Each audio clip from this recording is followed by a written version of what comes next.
Hello and welcome to the exhibition walkthrough of In Medias Res. My name is Elizabeth Sweet and I'm the communications lead at Feral File.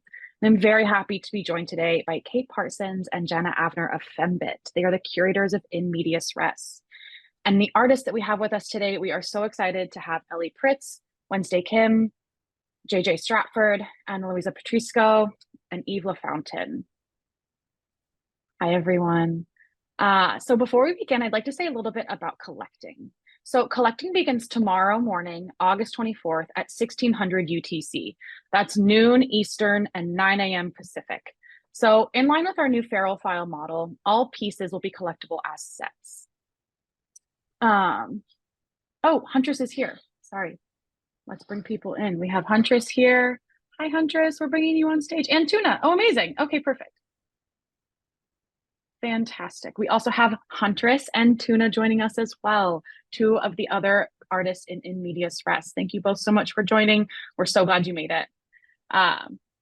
So back to a bit about collecting. So collecting begins tomorrow on August 24th at 1600 UTC. Again, that's noon Eastern and 9 a.m. Pacific. And in line with our new model, all pieces will be collectible as sets. So In Medias Res is an exhibition featuring 9 artists. So that means that there are 9 unique artworks in each of the 33 sets. And we might talk about this later, but 33 is the angel number and it serves as a reference to the City of Angels. So during the first 30 minutes of the collecting period, there's a falling auction, which starts at 5.32 ETH and then rests at 1.33 ETH after 30 minutes.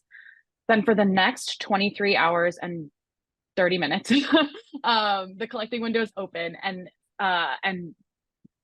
sets can be collected at 1.33 ETH. And I also want to make a very special note that the first 5 collectors of the exhibition will receive a homemade and homegrown poppy tincture made by Luisa Petrisko. Her piece, Allure of the Poppy, celebrates California's state flower with an immense respect for its beauty and conservation. And I'm sure she'll speak a bit about that more later, but I just want you to know that this is a super special gift and it's the first of its kind, certainly here in this new phase of Feral File. And we're really grateful to Luisa for taking the time and energy to make it. So as I mentioned a couple times, the chat is open, so please feel free to chat with each other, to chat with our hosts and panelists. Also, you can drop questions in the Q&A section. It's at the bottom of your Zoom screen. That way, questions aren't lost in the chat. I will be monitoring it, but yeah, just in case, there's a couple ways for you to engage.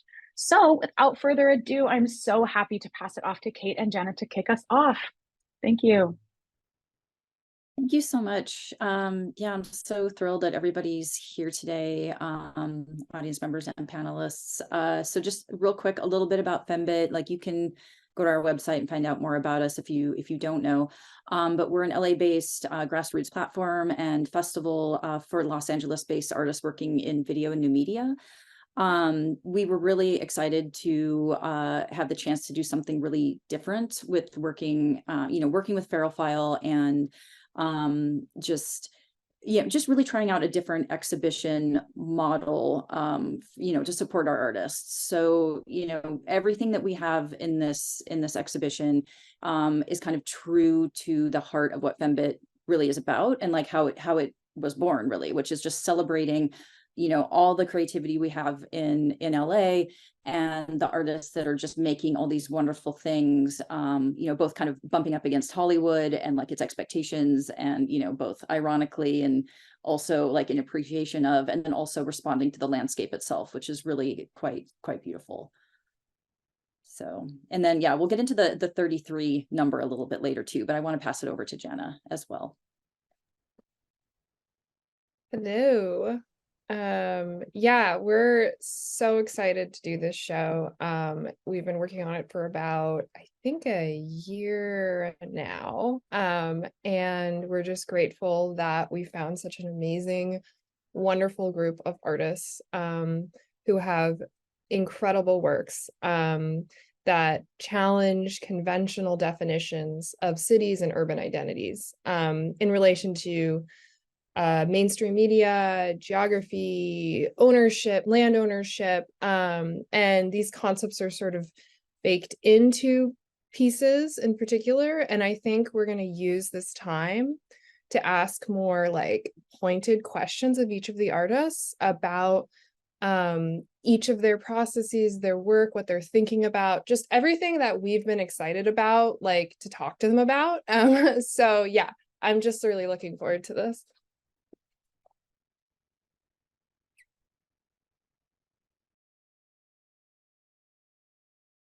And so I think we can dive right in if we're ready to get the questions started.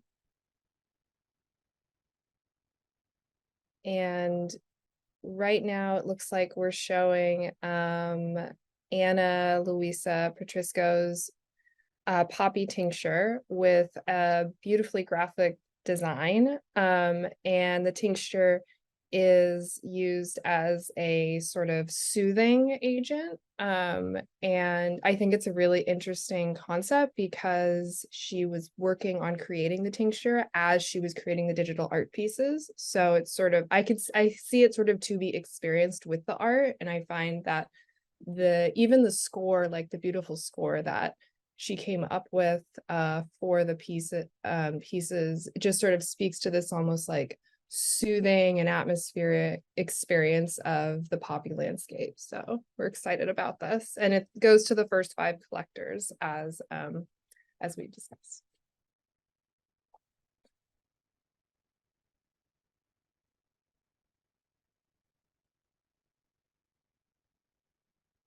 Yeah. So Kate, do you want to kick off the first round of questions? Sure. Yeah. Actually, we could go ahead and start with Ana Luisa's, I think. I also really love that we're looking at the sets right now, because this was something that I sort of did as an exercise when I was like just really getting a sense of what the work was going to be, and like just how we were going to talk about it. Is I was making my own sets, kind of just like grouping things together, in Photoshop or just like on Google Slides, and just kind of seeing how things were working together. And I know that this is something that they talked about also in the previous show too, but like looking at these sets together and noticing essentially what happens when they have a conversation, like visually. We're not seeing some of the movement here, but like when you do see them side by side and see how they move, there's just some really interesting linkages and connections that are made. And like conceptually it's all there, but it's really fun to see them together formally and like look at some of the aesthetics and see how they play off of one another, because there's just such diverse takes on again, like the landscape and everything else, that it's such a joy to see them in conversation like this. I'd be curious, I would like to ask the artists at some point too, just like what your favorite set is, if you have one, because I know I have a couple combinations that I'm a big fan of. So yeah, let's just go ahead and dive into Ana Luisa's.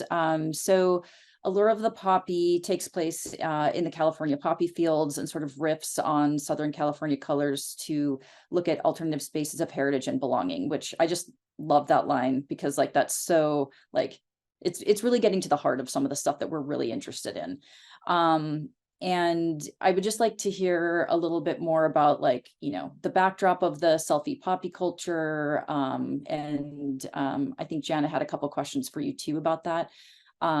It's such a thing in Southern California, and it's like, to the detriment of the poppy fields. And so there's, I think, kind of a lot to say about that too, just reclaiming and embodying the healing uses of nature and the poppies, and then also maybe a little bit about like the medicinal properties of the tincture that you created. Yeah, of course.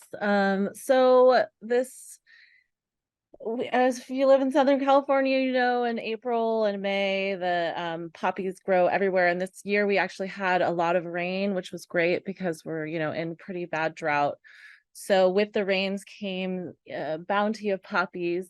And through no fault of the poppies themselves, they've become sort of a backdrop for like cliched Instagram photos and selfies. And the fields often get trampled by people just like trying to get a perfect shot for their feed. And just think it's really sad and devastating, because I love the poppies so much, and they've become this sort of like, I don't want to think of the poppies as being cringe, but it's like the way that people exploit them is kind of cringe these days. So just, we've talked about the exhibition right when the poppies were popping off, and I painted this dress sort of inspired by the poppies and the color and the shapes. And I just really wanted to have a day of shooting that was really healing and really soothing. Like the poppy flower itself is plant medicine that calms the nerves and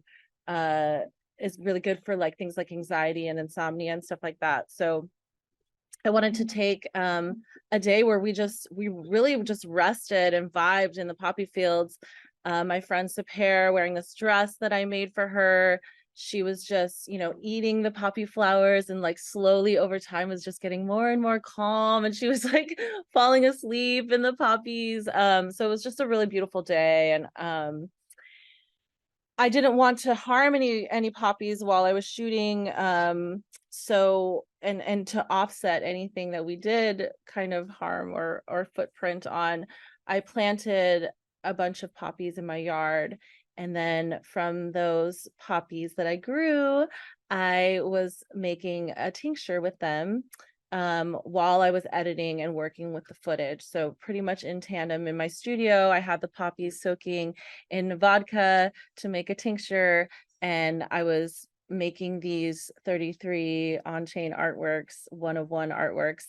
And yeah, so I think that the first 5 collectors are really going to get a really visceral experience if they want to take the tincture and experience the show.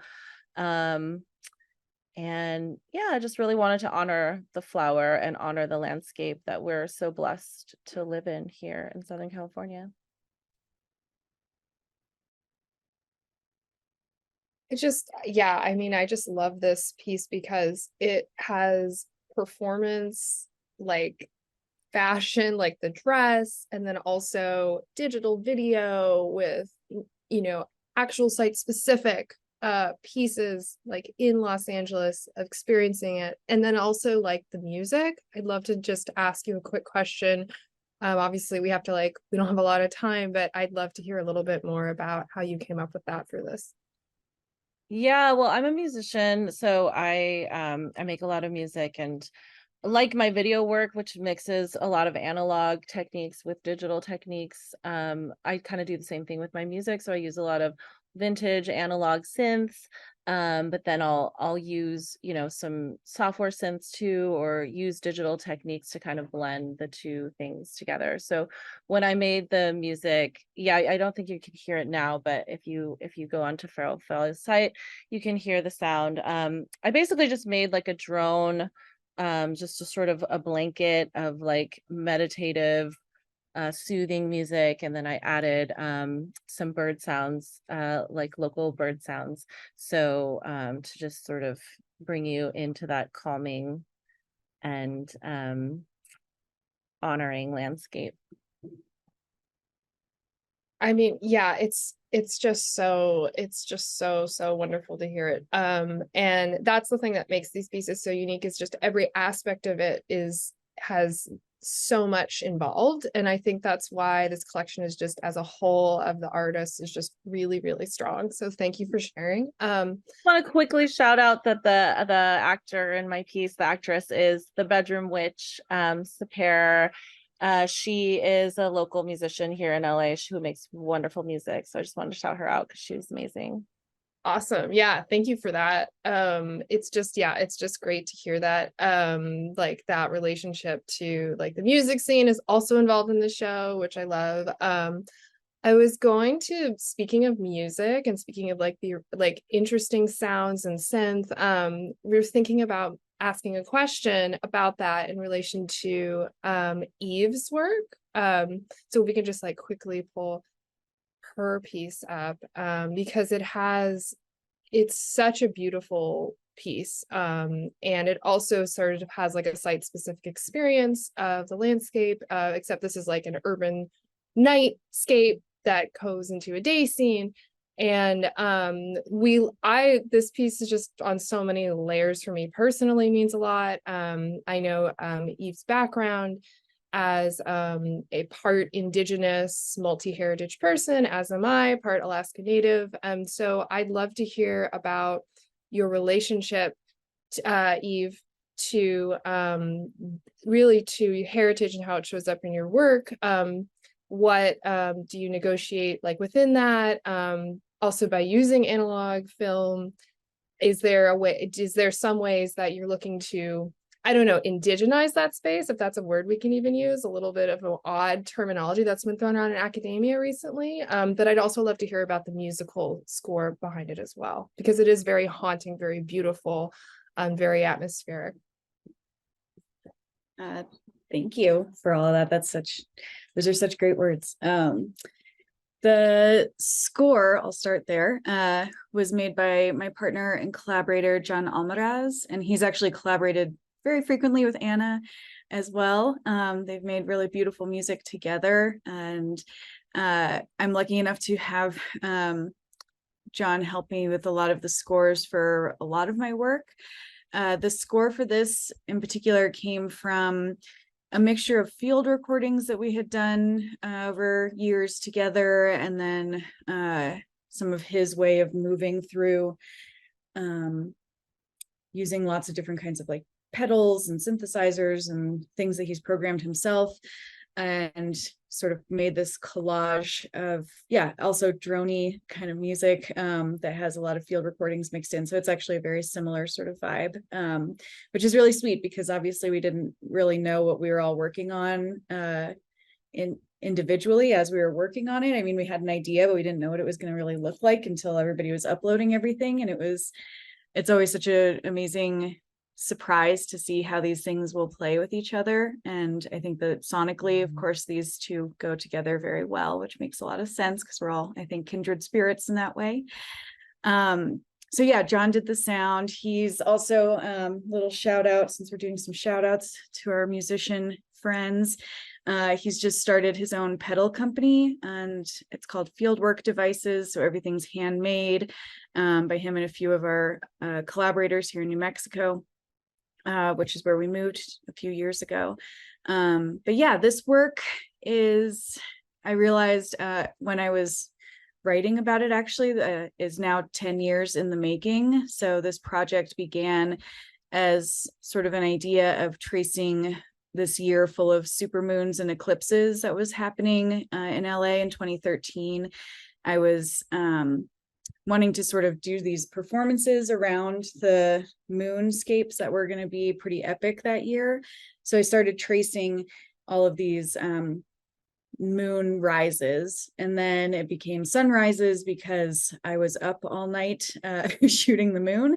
And as I was kind of tracing the moon, then the sun would come up on the other side of the horizon, and that was always like really beautiful moment. So I would usually like turn my camera to the sunrise. So then it became sort of tracing these cycles and the celestial beings in the sky.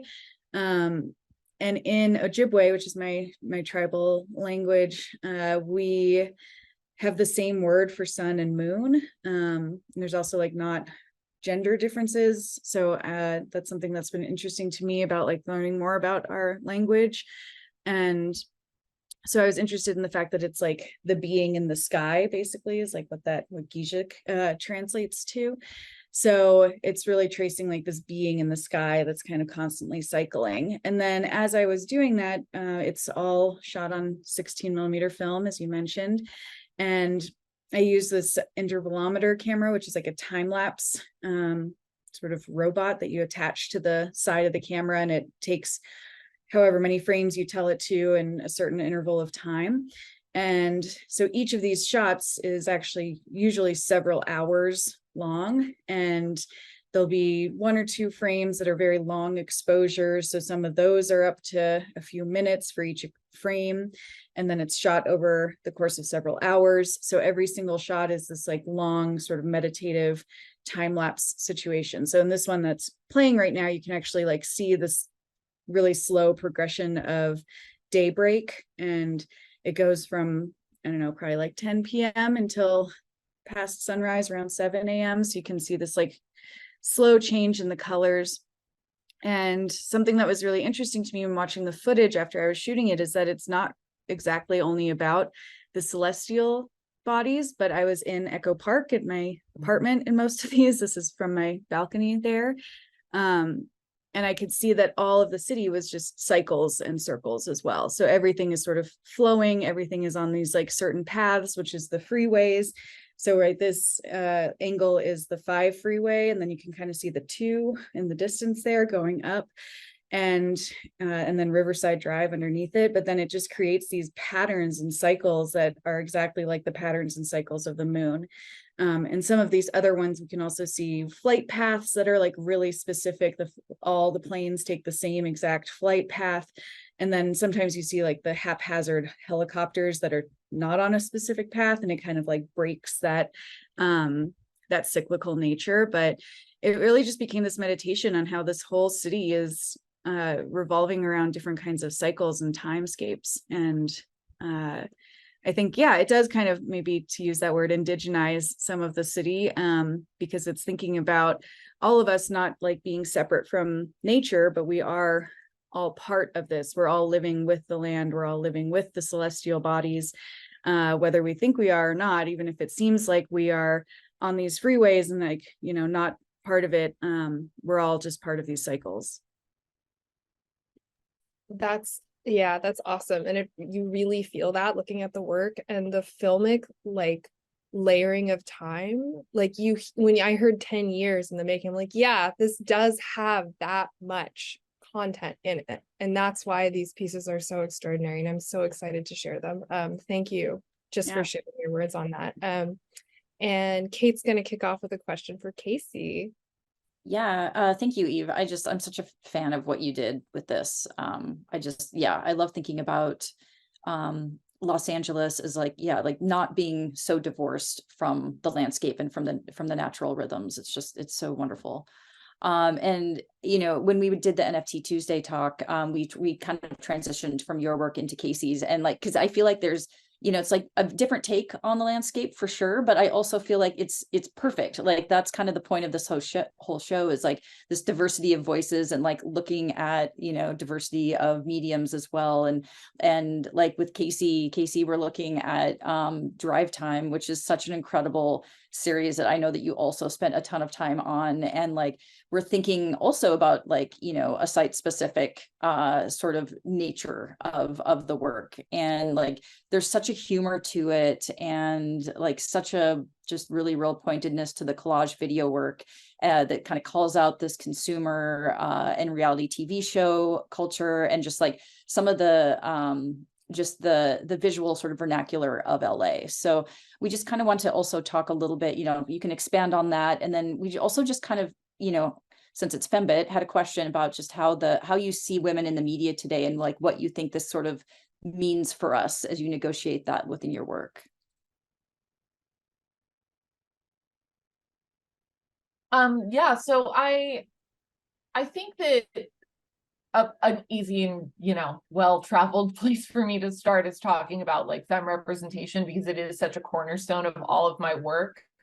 And you know, there are a couple like, and I can use some of the images that I've used in the videos as, you know, examples. There's a lot of imagery of like GIFs I found online of before and afters of like plastic surgery, you know, and there's like a broader meaning and then there's a personal meaning. You know, I'm a Jewish girl from the Valley, and when I got into high school, we moved to the South Bay, and I was very aware of being Jewish. You know, and like plastic surgery is kind of just accepted in my family, accepted for a lot of, you know, women who grow up here. I was offered a nose job at a very young age, which I would never take. I love my nose. But I think that it's just kind of like this beauty standards are an undercurrent of Los Angeles, especially for, you know, femme identifying people who grow up here. And I think that plastic surgery is kind of a good example of something I think about a lot with, you know, women and the contemporary way that they perform selfhood, both online and in reality television. Just this idea that, you know, expressing emotion or being beautiful or adhering to this beauty standard that is, you know, oppressed upon us is seen as a form of manipulation. And also, you know, kind of connotes something in a larger mass culture sense of frivolity, you know, and not being serious. So, you know, I think that humor plays a part in all of my work, but I think that the funniest things in this life are probably the most tragic and the things that we are the angriest about, you know? And I think that the people who really identify with the humor in my work are, you know, people who just have this innate understanding of, you know, the multiple worlds that women have to exist in and the ways that we have to change the way we speak or the way that we represent ourselves or, you know, the way we appear just to, you know, move through this life. And that plays a huge part in all of this work. So, you know, there's like the personal references to plastic surgery and like the times that's been impactful to me. But in the broader sense, I think it's, you know, something that everyone can relate to. And really, so much of, you know, representation comes from this city. So it's almost like it's born here and then it infects the whole world. Yeah, no, it's just awesome hearing your take on like women represented in media, femme personas in media, because honestly, like you really pull out the performativity of women in media, which I just love so much, and you make it. I really like the humor also involved in the work. Like a lot of these pieces just have depth, but then I also just enjoy looking at it. And so I almost see your pieces sometimes like as like an anthropology of the female as like object. And I just think they're so strong in that regard. And again, like speak so much more to like so much depth is involved in these pieces when they're talking about so many surface things. And I think that tension, that irony is just like brilliant. So yeah, I just appreciate this work. And yeah, and I mean, we've exhibited your work in the past and like we're just such a huge fan. So yeah, Thank you so much. Yeah, totally. And so I think we could kick it off with JJ's work if Kate wants to take that one. I just want to say to Casey that I'm from Hollywood, like Miracle Mile area, Hollywood and Miracle Mile area. So I appreciate a lot of the symbols you've chosen from San Fernando Valley history, which I love and appreciate. So yeah. I can tell there's a lot of overlap for us. I was like KTLA and seeing things that I just, yeah. I love to see those things in a art context. Do you actually mind, can we, I know Wednesday has to leave soon, so can we look at Wednesdays real quick? Please. Okay, sure. Thank you. All right, so yeah, Wednesday, I'm so excited to just, you know, have you talk a little bit more about your work. I'm such a fan of the ideas behind this and the sort of just like conceit that you brought to this, like this sort of Marvel movie, like elderly woman who is, you know, really like fighting through these ideas of multiculturalism in LA. There's just like, there's humor to it. There's, you know, there's just so much happening here that I think is like, you know, just the Hollywood culture comes through it. This like sort of comic book, like Marvel movie idea is just so special. And I'm really, really excited to hear you kind of talk about that a little bit more. Do you see this woman kind of coming back into like any more of your work? Or, you know, do you have future plans for her? I find her just fascinating. Hi, yeah, so I'm working on a series featuring 7 heroic elderly women. And so this inspiration came from my personal feelings about aging. I know I'm not talking about LA for the elderly women for now. But so I felt very old. I was depressed about it, and I feel like I was so behind, especially with now new things. But so I went to the gym in LA area, and there was many elder people working on the gym. So I had an interaction with retired. So most of them were retired military individuals. So I was looking at them, and there was an older woman who was lifting heavier equipment than me, and I see many positive energies in elder people at the gym, and their ongoing drive to learn and embrace new experiences deeply inspire me. So I'm trying to make some more of it, and I aim to highlight to the strengths and wisdom of elder individuals, showcasing diverse aspect of heroism that comes with age. I love that. That's just, I think that's so wonderful. Yeah, huge fan of this series and like of your work in general. Like I had such a good time kind of going through some of these stills, and yeah, just kind of like exploring this universe that this sort of like alternative Marvel universe that you made for us. And I also just, yeah, I love this sort of look at like a different type of heroism, and it's just so fascinating to me.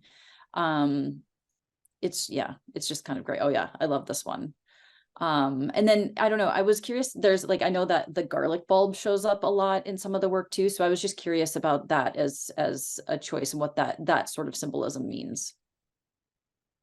Oh yeah, so I was researching about garlic, and garlic I don't know if I sound silly, but garlic is symbol of courage and strength, and also it's like fighting for evils, and also so I thought it's a really good symbol of courage and strength. And also the palm tree is growing from the garlic that like I thought it can be representing the multiculturalism, and she's taking care of the growth of garlic. Nice. I love that. Oh, perfect. I love that. Cool. All right. Thank you. Yeah. Thank you so much. And I guess actually I know you have to leave soon, but I was really curious too, and I know Janna had brought this up earlier as well, but just your color palette that you used for this too, we were just wondering like if there was like, sort of a symbolic use or symbolic reason for, looking at a lot of these warmer red tones. Not all of them have that. There's like some very noticeably cool ones as well, which is, I thought was also kind of a nice contrast. But yeah, just wondering if you could speak about that a little bit.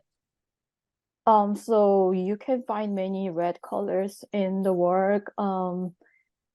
I was kind of like tired of being hot weather in LA, so I feel like I'm burning and it's way too hot. So I think that's why I use the red a lot in this work. But also I thought the color red represent passion and luck in some other cultures, but it's also a symbol of sacrifice or danger. So I thought it's a good combination to use. Yeah. Oh, okay. Yeah, that makes a lot of sense. Thank you for that. Awesome. Yeah, it was really fun. I really enjoyed looking at, again, like I keep bringing up like the works in conversation with, other artists' works, and like yours and Huntress's and JJ's actually started to really have a good conversation, to me, just like looking at figures and like thinking about like avatars and this relationship, to persona and screen. So maybe with that, we can also, we can hop back to JJ. I love this series so much. So this is television figures. I think, a lot of you might be familiar with JJ's work, really looking at this sort of like iconic glimpse into Hollywood glamour. This particular set, there's a set of 33 explorations of the interaction between the human figure and the electronic video signal. We've worked, JJ's been, part of FEMMEBIT from, I think, the very first iteration of it. So, we love your work. We're a huge fan. And like, you were one of the first people I thought of for this show, because like, there's just such a lovely relationship to just the tactility of the video we're looking at, the sort of like, television patina, the figure. And again, like kind of just looking at these Hollywood sort of like icons in a way. So I personally would just love to hear you talk a little bit more about the technology and like some of these like analog tools. Like some of the other folks in the show also use analog tools, but I know this is something that you've been deeply invested in for a really long time. So, you know, basically just, you know, how it's a reaction to the high-end film, or just a little bit more about, you know, how you came to work in this medium. Hi, Kate. Thank you. Well, I started Telefantasy Studios in 2004. I'm a Hollywood native, so I grew up here under the pressure of media creation in general, of television and movies. I think I had my Hollywood dreams broken when I was 14 years old. You know, I never knew that, even though I grew up in a movie town, I knew that wasn't for me, that just like the culture had like mutated me really by that age. So I was always on a quest to find some other form of media, and ways to like deliver signals that weren't super commercial or weren't corporate. And I guess I've always kind of admired cult cinema, which Los Angeles has a huge history of. I'm like a bit older, so I grew up, you know, in the 80s and the 90s. 80s and 90s, I was a teenager, and that's with the advent of cable television and video stores. So I was really turned on to weird imagery young as well. So then in 2004, I was working in public access, creating television shows with my friends. And then I started Telefantasy Studios, directly taking the term telefantasy from the genre of telefantasy. So a telefantasy program would be usually fantasy or science fiction driven, made on a shoestring budget, and often incorporate video and practical effects. The best example of that is Doctor Who, which the opening sequence is made with video feedback. So immediately that sort of, the telefantasy genre is like everything I love encompassed in one name. So that's where my studio comes from. And so when I formed it, it was to like not be really in reaction to Hollywood or mainstream. It was just to like seek otherworldly representations through video tools. So video synthesizers, analog broadcast tools, cameras. And I just started to like collect these things as Hollywood was throwing them out. So in 2010, that's when digital kind of took over, and like 2009 public access ended, digital took over, and I was already interested. So production companies that were switching to digital offloaded like all of this stuff to me, which I had just decided to become like a master painter of video. So they were basically, all these television studios were being dismantled and thrown in the trash. And then I was like the trash hunter that picked it all up and reassembled it, but then set it off on with a different purpose. And that purpose was like underground media, video art, everything from narrative to like very experimental explorations and paintings and images. Yeah, I love that. Like there's so much we could talk about with these pieces too. Like I know in a different interview you had said something about like, you know, television not really getting the respect it deserves as a technology, and I really felt that. I was like, yeah, I 100% am on board with you there. Like I really agree. And then like you had also said something, I think, about like, you know, just like thinking about some of this as different levels of like consciousness, almost like, you know, pure signal versus like some of the mediated signal. And I thought that was just such a lovely way to, you know, think about this work too. I really love like the early video artists like Dan Sandine, Vivica Sorensen, Namjoon Pike, Shigeko Kabuto, these people, and especially Stephen Beck, because Stephen Beck, he was after like pure signal. So taking like the technology of television's CRT technology and manipulating the electrons to form images, but these images were not for entertainment or for commercial use at all. And when I started doing it, like playing with video synthesizers, informed by all these people that made me get one, I would say that I'm a believer on a spiritual level that when I use these tools, there is like a otherworldly thing that's going on with me. I imagine it's just very similar to painting or anytime you like fuse with your tool as an artist. That, I really feel like the goal of any art making is to like actually let go of self and not like project things out into the world, but just to like, for me, just like ride the signal. So in these works, I just took this, I shot the images in my studio, and then, and also the woman I shot is like, her name's Scarlett. She's like underground, like Los Angeles figure, and very beautiful. But then I'm going to obscure her. I'm going to like, just like throw her into this mix, and just use the same video loop over and over, but explore it 33 different ways.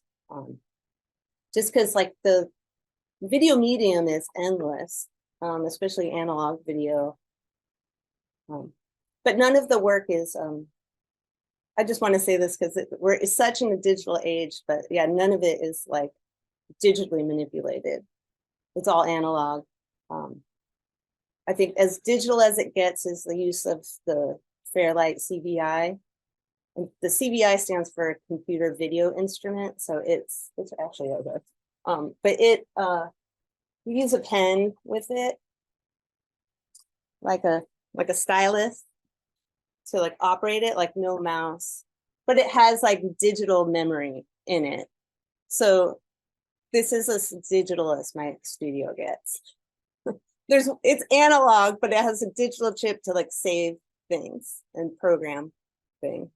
So, all made with hardware. Yeah, the pieces that you created for this are just so beautiful. They have this like painterly effect. I think you sort of talked about that, where you can I can almost like feel the static. It has such a beautiful texture to it. It's almost like analog impasto painting technique or something. And then I love the connection it has to the history of filmmaking, which is just so strong. And that's one of the reasons we were so excited to include your work, to have you participate in this, because it feels very baked into what film was in the past, and there's a continuity with the future, I think, in the work. What Hollywood does to a human. Yeah, no, absolutely. Warps you out of control that you're just like yeah. I mean, but I appreciate you saying feel the static. That really means that there's a lot to TV static. Yeah, I mean, it just, I love that feeling with the work, and it brings to mind, just while we're on it, and also just the movement too, like the choreographed movement of the bodies.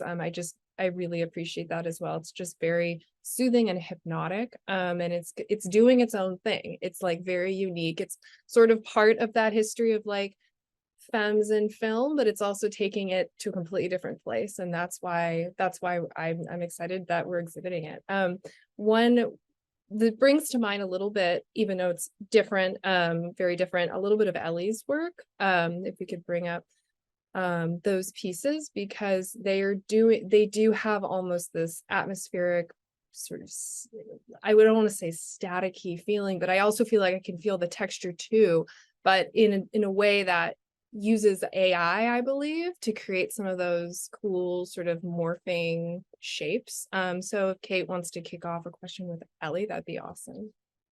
Yeah, absolutely. And I think I love that we're going to Ellie's next, because, you know, Ellie's also known for using a lot of these analog tools, but also kind of bringing AI into the equation as well. So, you know, I'd love to hear a little bit more about that. And I mean, also the fact that like we're dealing with landscape, which is something that like, you know, you became really known for, you know, a while back, like through your photography. And like, I think this is the first time that you've really kind of explored, you know, this Joshua Tree landscape through an analog medium and also by using AI. So would love to hear a little bit more about the process, you know, and like the choices behind that.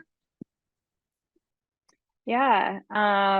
So for this series, I started with taking a really large body of work that I shot photographs in Joshua Tree and around Joshua Tree over the last like 7 years or so, which is when I moved to LA and first experienced a desert at all. And I was immediately captivated with Joshua Tree, and just Southern California in general is very different than where I grew up in Chicago. And so I was able to take these hundreds and hundreds of photos and essentially build a model with AI to generate new images that were based off of my photography. And the photography that I shot in Joshua Tree is very like polychromatic, almost infrared style, very colorful. And you can see some of that color palette in these videos as well. So I used AI to generate some new imagery similar to my photography, and then use that as kind of a launching pad. Took those images, those still images, and use them as like the first frame of a new animation using AI, where I combined that imagery that I made based off of my photography with text prompts that were actually pretty simple, just like saying Joshua Tree or desert, and then a couple different types of styles. So things like if I wanted it to look a little bit more photorealistic, I would include prompts like 70mm, like film, or like this one, for example, kind of has some watercolor texture. So that was part of the prompt as well. And so I generated these animations, and then I took that video output and I fed it into a circuit bent video corrector and captured that glitchiness, and then took that output and put that into a modular video synthesizer, like emulator, essentially. It's software where I put even more texture and also created the kind of, yeah, I guess pattern texture that's in the background of all of these pieces, and just kind of use that to frame these. And they're all little video snacks, I call them. They're like little 5 to 7 second loops that are just exploring, again, some of my old work, combining all of the new cutting edge tech. And yeah, I had a lot of fun with it. I love the video snacks. I love that term for this. Yeah, no, thank you for this. It was really fun for me to see this work in conversation with what Petra worked on. And then, you know, a totally different take on the kind of like on the same subject matter, which I thought was really interesting. But then also the other thing that I thought was really fun when we were looking at just like motion and movement and like some of these pieces next to one another, is the conversation that your work has with Tuna's work. And again, like it's a little, you know, we're talking different subject matters, but it's still like really site specific. And we just have this really like, you know, sort of, you know, similarity of motion and just sort of dynamism, like between the pieces. And then like some of the color palettes also really, really complemented one another. So just to introduce Tuna, so Tuna, glad that you could make it today too. I've been a big fan of Tuna's work since the VR experience Pearl, which was also nominated for an Academy Award. So amazing. And really, like, Tuna, you have such a rich conceptual practice in addition to having this commercial practice as well. Like, it's been such a joy to get to know you and the work as well. Really interesting too to see your work in conversation with Eve's, and like just how we're looking very specifically at places like Echo Park in your case. And I know for ecology, you're referencing, Guattari's ecosophies, and just kind of looking at this idea of like subject object that takes place in the urban sprawl. And I guess I would just want to hear a little bit more about, your work, your process, and then just what brought you to this subject matter and the sort of the choreography of the movement. Thank you so much. That's very generous.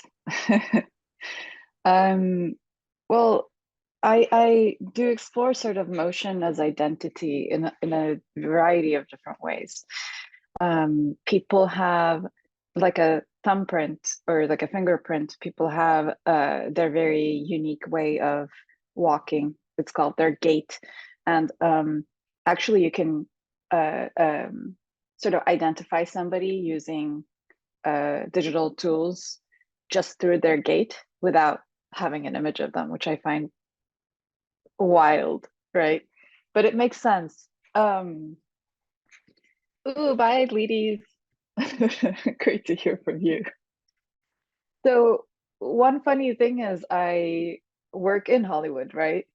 Often. And, I've also worked as a lead character designer, meaning I'm the one putting together literally the entire cast, and we have to build them from scratch in animation. This is sort of the opposite of that. And I keep thinking about people's approach to Web3 as sort of building sort of this utopic version of like us down here, not finding the world as we like it. And there's an interesting process of turning ourselves into objects while we're migrating to a digital world.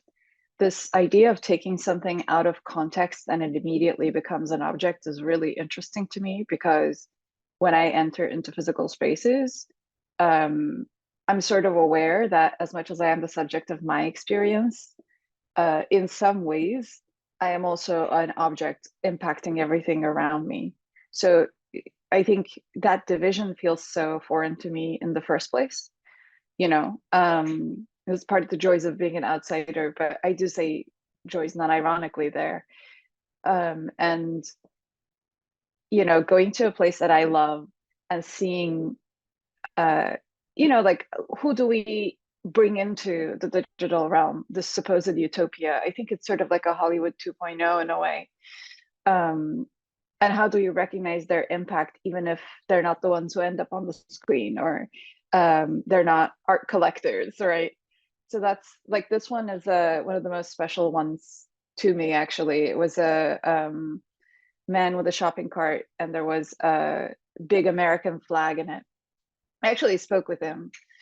And there is sort of like the presence of him, I think, right next to how does he show up in that digital space? Like, we are sort of these echoes of ourselves. And the memory of sort of impacting each other, it goes in loops like this. And each time we think of something or we remember it, the memory obviously gets actually scientifically rewritten. So we change it every time we recall the memory. And I think there's a unique situation of existing online. Anybody who's ever sent a tweet will know, like your existence online doesn't decay. It just remains sort of, you can encounter it at any moment, right? So it becomes relevant out of context to time. And I really like these little loops in LA, like we are all from other places. And I mean that even though I have great, lovely friends who are locals, like we don't, I can recognize as an immigrant, like I am an outsider, but so is most people living in the city, because we still haven't acknowledged the sort of the Tongva land, right? Like we haven't acknowledged that these people still live here. They're not historically ancient and gone. So I find that there's like a lot of conversation to be had about us coming and leaving, and us not recognizing what was here before. So we're sort of recreating the fantasy land situation first, the pigeon, first in person, immigrating here, then creating the silver screen version, and then eventually now creating the Web3. That's my little collection. So there are 3 groups in the collection, 11 each. Thanks, Casey. The first set is environments. So that goes back to Guattari, that if we want to really mindfully look at the world and recognize our problems with where the world is headed with global warming and, you know, survival of the human species, we have to recognize that things exist in 3 different realms. And one is the environmental realm, the other one is psychological, and the last one is social. So I recorded hundreds of people. These are all people I recorded in person at Echo Park. And the video of them underlies, it's in the project, it underlies the process that I create these off of. So they're like rotoscoped, and then they go through a number of processes to eventually end up here. So even though they are very short videos, and they have this very clear reference to CryptoPunks, which I actually really like for a number of reasons, it is a very manual, it's a very real thing. Like underneath it is no fantasy. These are people as they are. This is how they walked. You know, I've had some kind of interaction with these people in person. So yeah, I think I'm asking questions of like, do we matter more pixelated? Do we matter more if we take ourselves out of context and objectify ourselves? And I think ladies will have a lot of insight on that. Maybe not to ourselves, but to the world, right? Yeah, So, oh, I'm sorry, continue. Please, I love talking with you.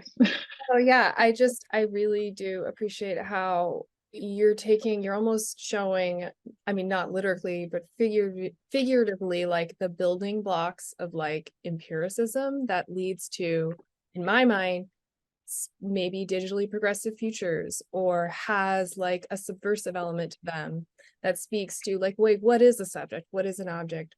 What are we? And I think that also speaks to the filmic gaze of Hollywood that we're so saturated by, and even social media now, with just our surface is constantly on the screen, and who we are is always out there on the screen. So I think this is a really rich conversation to be had and to continue to have as we enter 3.0.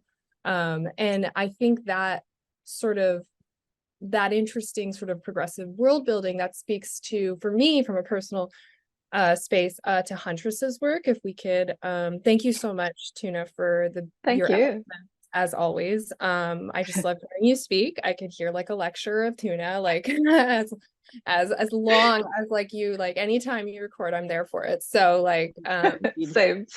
But I love hearing Huntress speak too, so I would love to hear Huntress's words on her work. Love to jump in with Huntress's work. And I think the thing about, I mean, I've been following her work since I think 2020 is when I first like saw it online and was like, oh my God, this is amazing. It speaks to everything I want in a digital future, in here and how we are. And so I think there's some really interesting conceptual things happening in exploring identity and integrating bodies into these almost semiotics of external systems, and in this case, in urban environments. And I see the identity in the avatar that she creates as almost decentering these restraints of the body as a single form, but like sort of making them everywhere. For this for some of this piece, for these pieces, the avatar is on the surface of the sun even. And I just love how the work, there's just on a personal note, there's just so much joy in the work and what I can see. And I was just curious, Huntress, is that a conscious effort on your part, or am I like interpreting it that way? I'd love to hear about that. And also your thoughts on the off-grid supercomputer, which I believe is a question from Kate. Oh, well, I'm full of joy for the fact that I made these with solar power. That I am fully off grid at my home, and a lot of the animations that are in these pieces also have like a solar sparkle, or like this one you have up right now.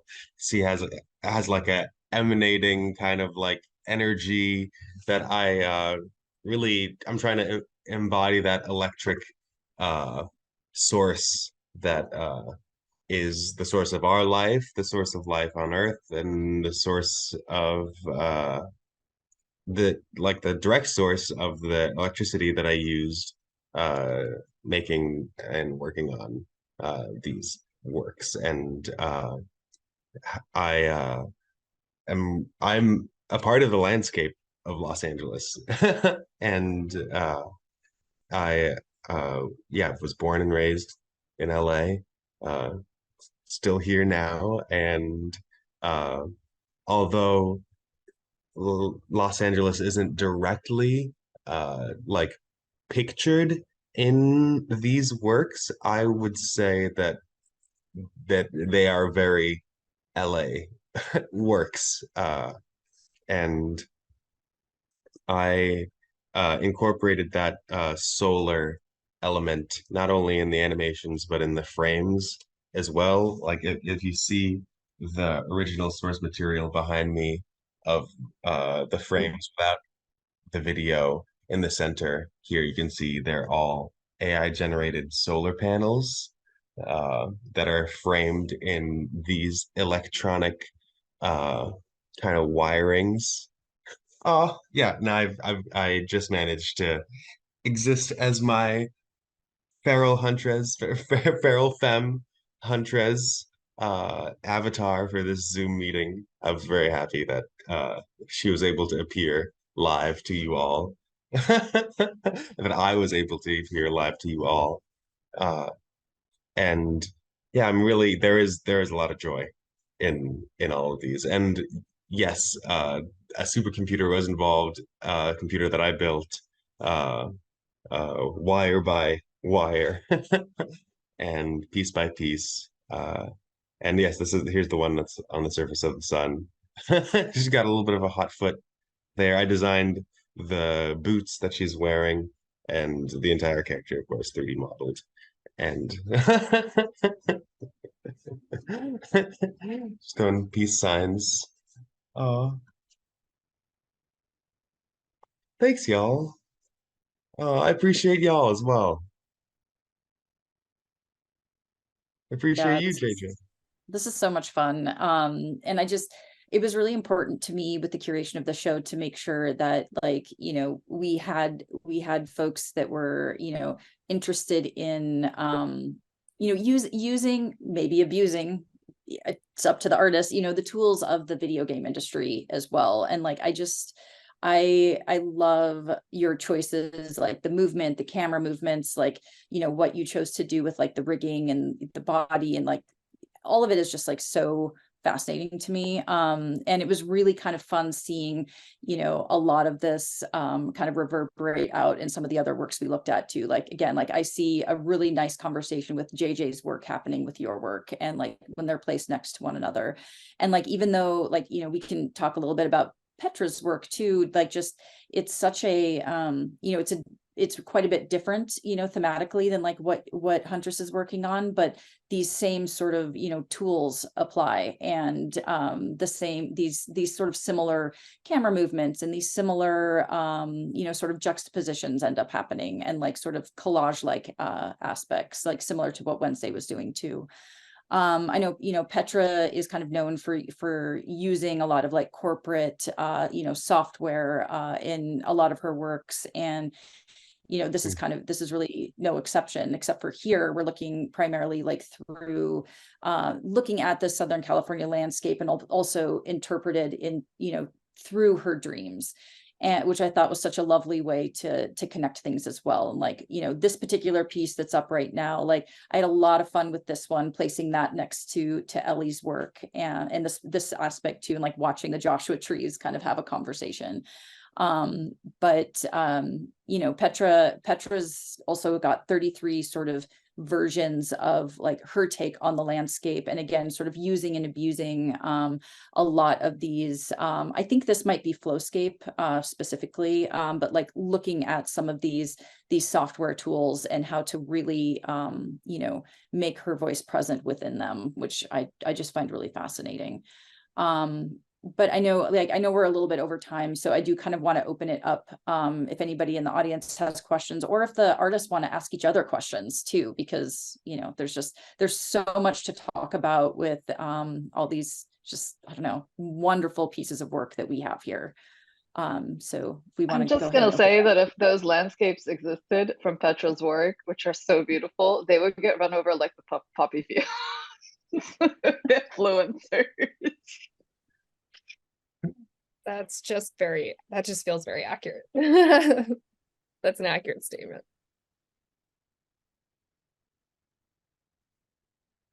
JJ, yes, please. I had a question for Ellie. Is she still there? Hi. I wanted to know more about the video synthesizer you're using. It's digital. Yes, it's called Cathotomer. And it's basically emulates a modular synthesizer, and like you can use it in an almost tactile way. That also has Digitally pull chords. Yeah, there's chords. So you go like this, Whoa. but you do it with your mouse. With your mouse. Okay. So it has that ability, and then it also has, or that's actually, there's two different things that I've used. That's Lumen has the ability to do that. And then Cathotomer also has like 3 or 4 other different interfaces kind of built into it that are but more digital based, things like introducing different graphical elements and allowing for there to be different modes of like having different imagery stacked on each other and having blend modes applied, similar to like Photoshop, but with video. Very cool. Looks rad.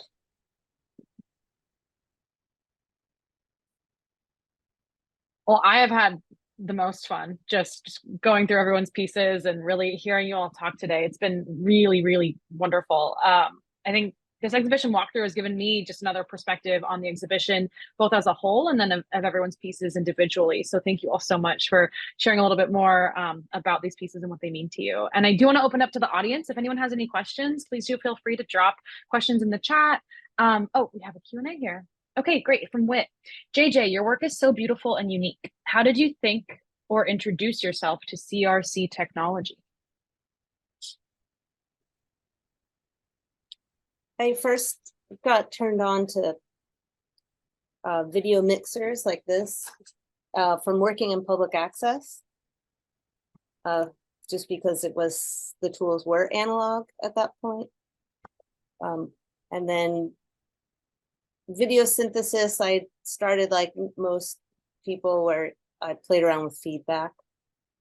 And then once I played with feedback, I wanted more control, and I got an LZX video synthesizer. And then went from there.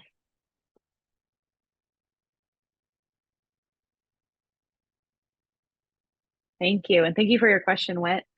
Anyone else or any questions that the artists have for each other would be great. Oh, and I have a question if no one else has questions. I was wondering what your favorite set is, or which sets are really speaking to you. as the artists. And just to note as well that you each get a set. So this is something really special that we're really proud of with Feral File, is that each of the artists gets a full set of artwork. And then this is kind of in the spirit, or it's exactly in the spirit of the origins of Feral File, which is an artist to peer swap, where the artists can then, they have the prerogative to break up their sets and to swap them with each other, to even swap them with collectors. But it is something that we are that's important to us at Feral File. So yeah, curious about what sets y'all like. Well, I really love the one that I got, number 9. I love every single one. I'm like, wow. I'm swiping through them right now. I'm like, oh my gosh. Let's take a look at your wallet set already. Oh, that's amazing. This is Huntress's set. Fantastic. Oh my God. The Wednesday foot. Killing me. Yeah. Yes. Oh, you got the foot. That's close amazing. up. Yeah, the close up of the foot. Oh, wonderful. What about any of the other artists? Any favorite sets? Maybe that isn't your own, or that is?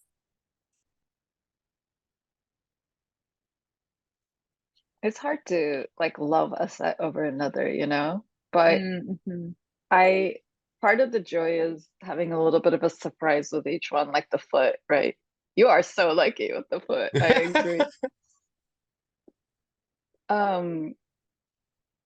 Like they kind of create a landscape together, right? So there's they feel like different moments in the same city, and I really like that.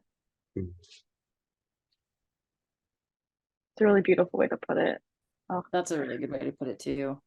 I like that. Yeah. Well, it seems that there are 6 of us left. Everyone's been wonderful. Thank you so much for all of your time. We have run a little bit over, but I really think it's been important to hear from everyone today. Really grateful for everyone's input and insight. And this will be recorded. This is recorded, and we will be putting it on our YouTube in the next coming days here. And we also have the YouTube videos up for the artists. So if everyone, if you want to share those, then that kind of gives a little bit of a different flavor of each of the pieces. But with that, I just want to, say thank you to everyone so much. Tomorrow is the beginning of the collecting period. So that starts at, let me get out my notes so that I don't mistake myself. So that's at 1600 UTC. That's noon Eastern and 9 a.m. Pacific. And so the starting price is going to be 5.32 ETH, and then it rests at 1.33 ETH after 30 minutes, after the 30-minute auction, the falling auction. And then for the next 24 hours, collecting is open. And it's important, very important to say that Luisa Petrisko has made a poppy tincture that is available to the first 5 collectors. So the first 5 collectors will receive this special homemade, homegrown poppy tincture that has the same label as the dress that that Bedroom Witch is wearing in the video. So thank you all so much, and we will see you soon. See you tomorrow. And as always, thank you very much. We really appreciate you. Thanks, everybody. Thanks, everybody. Thanks, We love everyone. you. Cheers. All right. Bye, Barbie. Bye, Barbie. Bye, Barbie. Oh, bye, Barbie. Love it. Love it. Oh, see you later. Bye. All right. See ya.